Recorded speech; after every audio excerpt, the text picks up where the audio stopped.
आप देख रहे हैं हॉरर स्टोरी। तो चलिए बढ़ते हैं आज की इस कहानी की ओर। दोस्तों, पहाड़ों में घूमना किसे पसंद नहीं है। कौन नहीं चाहेगा कि अपने घर से दूर किसी पहाड़ में कैंप लगाकर रात भर आग जलाकर बस पूरी रात ठंडी में कानों का लुत्फ उठाए हुए बीते। मगर हर किसी को लुत्फ नहीं मिलता।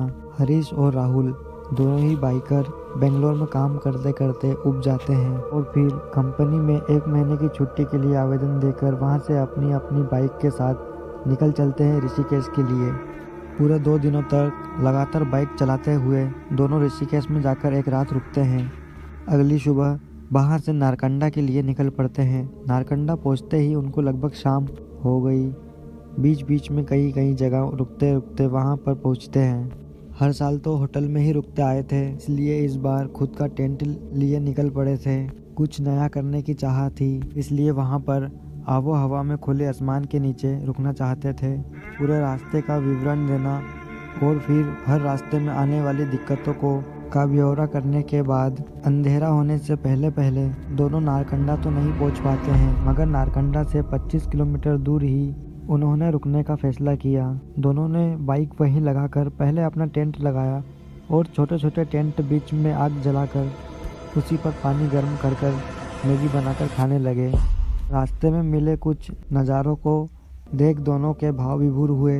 दिसंबर का महीना और बर्फ ही बर्फ पूरे पहाड़ों पर एक सफ़ेद चादर जैसा होने लगता है। खाने पीने के बाद दोनों अपने टेंट में चले जाते हैं। पूरी रात की रिकॉर्डिंग को कैमरे में कैद करने के लिए एक कैमरे को लगा दिया जाता है। अपने अपने टेंट में बुक लैंप लगाकर किताबें पढ़ते रहते हैं। सुबह का इंतजार दोनों को ही था, क्योंकि जिस जगह पर उन्होंने कैंप लगाया था वो शहर बस्तियों से काफ़ी दूर पहाड़ी पर था। सुबह का नज़ारा कैसा होगा इसका कौतूहल दोनों को अंदर था। बाहर में जलती हुई आग इतनी थी कि उसकी रोशनी टेंट के भीतर तक समझ में आ रही थी। वहाँ का तापमान गिरते गिरते -60 डिग्री पहुँच गया। खुद को पूरी तरह से लपेटे हुए दोनों टेंट में खुद को लॉक किए हुए थे।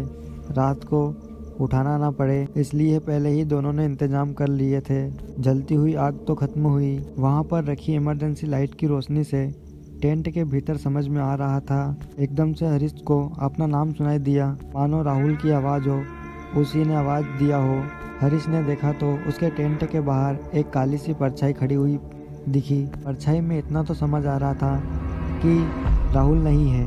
खैर 3 बार हरीश को आवाज़ देकर वो परछाई वहाँ से चली गई। हरीश ने डर के मारे आज टेंट ही नहीं खोला। उस परछाई के जाने के बाद हरीश अपने टेंट से ही राहुल को आवाज़ लगाता, पर हवा तेज होने की वजह से राहुल को सुनाई नहीं देता। हरीश की हिम्मत नहीं होती कि इतनी रात में ही बाहर निकल सके, इसलिए अपने टेंट में ही बैठा रहता है। किताबें पढ़ते पढ़ते जाने कब उसकी आंख लग जाती है। सुबह के उजाले के साथ ही दोनों टेंट के बाहर निकलते हैं। तभी राहुल बोलता है, इतनी रात को टेंट के बाहर क्या कर रहा था और मुझे आवाज़ क्यों दे रहा था। इस पर हरीश बोला, यही तो मैं तुझसे पूछने वाला था कि आवाज़ क्यों दे रहा था, तू तो सीधे टेंट में आ सकता था। इस पर विपुल बोला, नहीं तो मैं तो सो गया था। तो हरीश भी बोला कि मैं भी तो सो गया था, बाहर निकला ही नहीं मैं। उन्होंने कैमरे में भी चेक किया और उन्हें कुछ भी नहीं मिला। तो दोस्तों, आज की कहानी में बस इतना ही। कहानी अगर अच्छी लगी हो तो वीडियो को लाइक और सब्सक्राइब ज़रूर करें।